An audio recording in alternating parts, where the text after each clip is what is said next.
नमस्कार विद्यार्थी मित्रांनो, आज आपण अवयव पद्धतीने वर्ग समीकरणाची मुळे काढणे म्हणजे solution of quadratic equation by factorisation. जसं आपण 9वीला शिकलोली की ax वर्ग अधिक bx अधिक c बरोबर 0 या स्वरूपातील समीकरणाला वर्ग समीकरण असे म्हणतात। मग याची उकल म्हणजे मुळे कसे काढायचे ते आपण पाहूया। 3-4 एग्जाम्पल बघूया।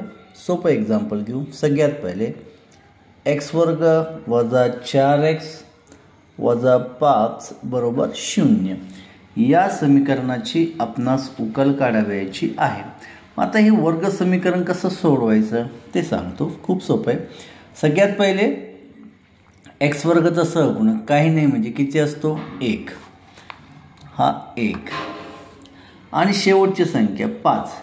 या 1 आणि 5 चा गुणाकार करायचा 1 गुणिले 5, 5 1 5। मग अशा कोणत्या दोन संख्या की ज्यांचा गुणाकार 5 आणि बेरीज 4 येईल? तर 5 1 5 उणे 5 अधिक 1, 5 मधून 1 गेला, राहिले 4, मोठ्या संख्येचे चिन्ह म्हणजे उणेचं चिन्ह। माशी जर ज्याला फोड जमली त्याला या प्रकारचा एग्जाम्पल सोडवायला सोपं जाईल। परत एकदा सांगतो, x वर्गाचा सहगुणक काही नसतो म्हणजे 1 न शेवटच्या संख्येला गुणायचं 1 5 5। मग आपल्याच मनाला प्रश्न विचारायचा की अशा कोणत्या दोन संख्या की ज्यांचा गुणाकार 5 आणि बेरीज उणेचे 4 येईल? तर 5 1 5 उणे 5 अधिक 1 ही फोड करायची। यासाठी परत एकदा सांगतो, रूल्स ऑफ सिम्बॉल चिन्हांचे नियमचा व्हिडिओ अवश्य पाहणे जेणेकरून तुम्हाला हे गणित अतिशय सोपं जाईल। पाहूया मग। x वर्ग उणे 4x उणे 5 बरोबर 0। मग याची फोड करायची x वर्ग उणे 5x अधिक 1x वजा 5 बरोबर 0। आता x वर्ग उणे 5x आणि 1x वजा 5 हे त्याचे दोन अवयव पडतात। याच्यातून x कॉमन काढायचा। x कॉमन काढायचा याचा अर्थ x वर्गला आणि उणे 5x ला x न सेपरेट भाग द्यायचा। x कटले उरला x, हा x कटला उरले 5 उणेचे 5।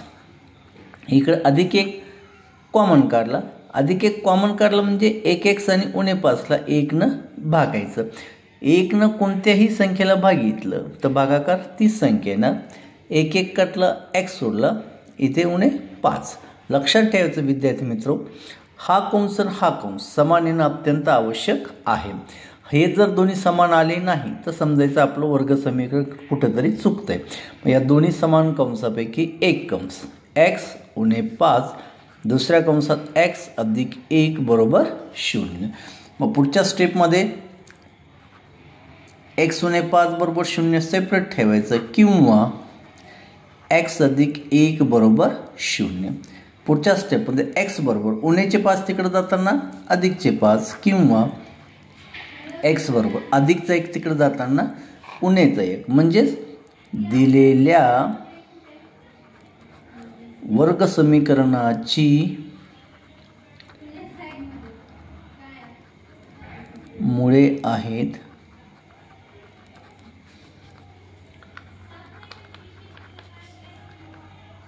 5, उणे 1। हे झालं वर्ग समीकरण सोडवण्याचं। अतिशय सोपं आहे। परत एकदा सांगतो, x वर्ग उणे 4x उणे 5 बरोबर 0। x वर्गाचा सहगुण काढणं, इथं काही नाही म्हणजे 1, शेवटच्या संख्येला गुणायचं। आलेला गुणाकार 1 5 5। मग आपल्याच मनाला प्रश्न विचारायचा की अशा कोणत्या दोन संख्या की ज्यांचा गुणाकार 5 आणि बेरीज उणे 4 येईल? तर 5 1 5 पण उणे 5 अधिक 1 अशी त्याची फोड करायची। म्हणजे उणे 5 अधिक 1 याच्यातून x कॉमन काढला, कंसात राहिले x उणे 5 कॉमन काढला म्हणजे याला आणि याला जी संख्या कॉमन आहे त्यांना सेपरेट भाग द्यायचा। याच्यात अधिक 1 कॉमन काढला, परत याला आणि याला दोन्ही पदाला 1 न सेपरेट भाग दिला। हे दोन्ही कंस समान येणं अत्यंत आवश्यक आहे। दोन्ही समान कंसापैकी एक कंस दुसऱ्या कंसात x अधिक 1 बरोबर 0। दोन्ही कंसामध्ये 0 सेपरेट घेतले, x उणे 5 बरोबर 0 किंवा x अधिक 1 बरोबर 0। एक्स बरोबर उणेचे 5 तिकडे जाताना अधिकचे 5 किंवा एक्स बरोबर अधिकचा 1 तिकडे जाताना उणेचे 1. आपल्याला माहिती आहे बरोबरच्या चिन्हाचं पलीकडचं पद अलीकडे किंवा अलीकडचं पद पलीकडे नेताना चिन्ह बदलायचे. अधिक असेल तर उणे, उणे असेल तर अधिक, गुणिले असेल तर भागिले, भागिले असेल तर गुणिले. म्हणून दिलेल्या वर्ग समीकरणाची मुळे आहेत 5 उणे 1. आता नेक्स्ट एक्झाम्पल पाहूया आपण. यम वर्ग उणे 14m अधिक 13 बरोबर 0. परत तोच प्रश्न. याचा सहगुणक काही नाही म्हणजे 1. 1 13ला गुणा 13 1 13. अशा कोणत्या दोन संख्या की ज्यांचा गुणाकार 13 आणि बेरीज 14 येईल. 13 1 13 म्हणजेच फोड करायची 14ची. उणे 13m उणे 1m अधिक 13 बरोबर 0. परत याच्यामधून आणि याच्यामधून कॉमन काढायचं. याच्यामधून m कॉमन काढायचं. m कॉमन काढायचं म्हणजे दोन्ही पदाला m ना सेपरेट भाग द्यायचं. mm कटला याच्यातला 1m उरला. mm कटला याच्यातले 13 उरले. m वजा 13. याच्यातला 1 कॉमन काढायचा. याचा अर्थ याला आणि याला 1 भाग द्यायचा. उणेचा 1 कॉमन काढायचा.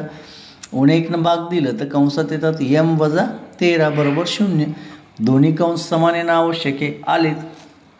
दोन्ही कंसापैकी एक कंस m उणे 13, दुसऱ्या कंसात m वजा 1 बरोबर 0. 0 सेपरेट घ्यायचा आता प्रत्येक कंसासोबत.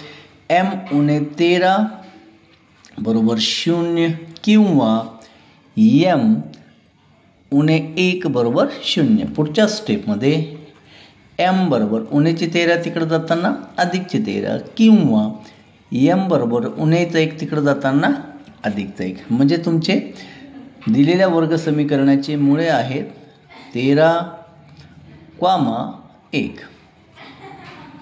आता या ठिकाणी अशा प्रकारच्या एक्झाम्पलची जर तुम्ही प्रॅक्टिस केली स्वतःहून तर ते अतिशय सोपं जाईल. अजून परत एक एक्झाम्पल पाहूया आपण.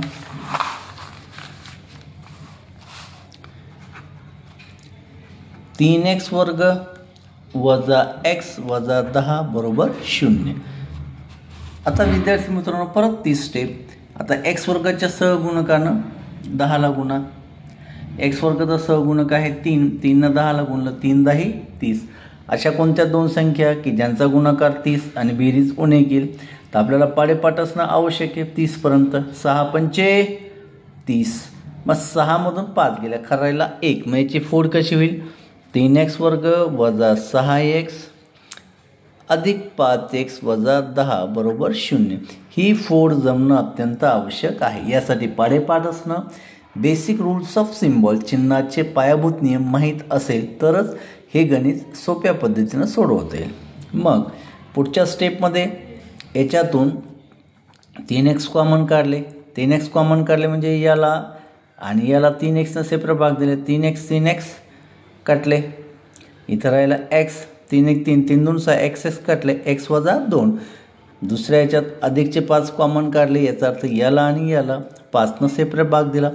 5 5 कटले. कंसात राहिला x. 5 2 10. म्हणजेच दोन्ही कंस आले का समान. मग या दोन्ही कंसापैकी एक कंस x वजा 2 दुसऱ्या कंसात 3x अधिक 5 बरोबर 0. 0 दोन्ही कंसासोबत सेपरेट घ्यायचे म्हणजेच x वजा 2 बरोबर 0 किंवा 3x अधिक 5 बरोबर 0. पुढच्या स्टेपमध्ये x उणेचे 2 तिकडे जाताना अधिकचे 2 किंवा 3x बरोबर अधिकचे 5 तिकडे जाताना उणेचे 5 म्हणजेच x बरोबर 2 किंवा x बरोबर हे गुणिले 3 तिकडे जाताना भागिले. उणे 5/3 व 2 हे झाले त्याचे अवयव. अवयव काय पडलं मग उकल त्यांची मुळे 2, उणे 5/3. लक्षात ठेवा या वर्ग समीकरणामध्ये जर तुम्हाला काही अडचण असेल तर पायाभूत बेसिक नियम, रूल्स ऑफ सिम्बॉल आणि पाडेपाठ हे जर केले तर अतिशय सोपं जातं. परत एकदा हे सांगतो. या ठिकाणी x वर्गाचा सहगुणक आहे 3. एक्स वर्गाचा सहगुणक 3 आहे म्हणून आपण 3 न गुणतो, काहीच नसेल तर 1 असतो. मग 3 न शेवटच्या संख्येला गुणलं 3 10 30. मग अशा कोणत्या दोन संख्या की ज्यांचा गुणाकार 30 आणि बेरीज उणेचे 1 येईल. पाडेपाठ असणं आवश्यक आहे. 6 पंचे 30 उणे 6 अधिक 5. ही फोड सगळ्यात महत्त्वाची. ज्याला ही फोड जमली तो हे एक्झाम्पल सहज सोडवू शकतो. मग 3x कॉमन काढले. कॉमन म्हणजे याला आणि याला 3x भाग दिलं. 3x कटले, याच्यातला 1 सोडला. 3 दोन्ही 6 x's कटले, x वजा 2. याच्यातला अधिक 5 कॉमन काढले. याचा अर्थ याला आणि याला 5 सेपरेट भाग दिला. 5 कटले, x सोडला. 5 5 2 10, x उणे 2. दोन्ही कंस समान यायलाच पाहिजे. जर समान आले नाही तर समजायचं आपलं गणित कुठंतरी चुकतंय. मग दोन्ही समान कंसापैकी एक कंस दुसरा कंस होतोय. 3x अधिक 5 बरोबर 0. म्हणजे x वजा 2 बरोबर 0 किंवा 3x अधिक 5 बरोबर 0. उणेचे 2 इकडे येताना अधिकचे 2 किंवा 3x बरोबर अधिकचे 5 इकडे येताना उणेचे 5. x बरोबर 3 गुणिले इकडे येताना भागिले. अवयव काय आले तुमचे 2, उणेचे 5/3. या ठिकाणी आजचा व्हिडिओ जर आवडला असेल जास्तीत जास्त सबस्क्राईब करा, लाईक करा आणि शेअर करा. पुढच्या व्हिडिओसाठी लवकरात लवकर भेटू. नमस्कार.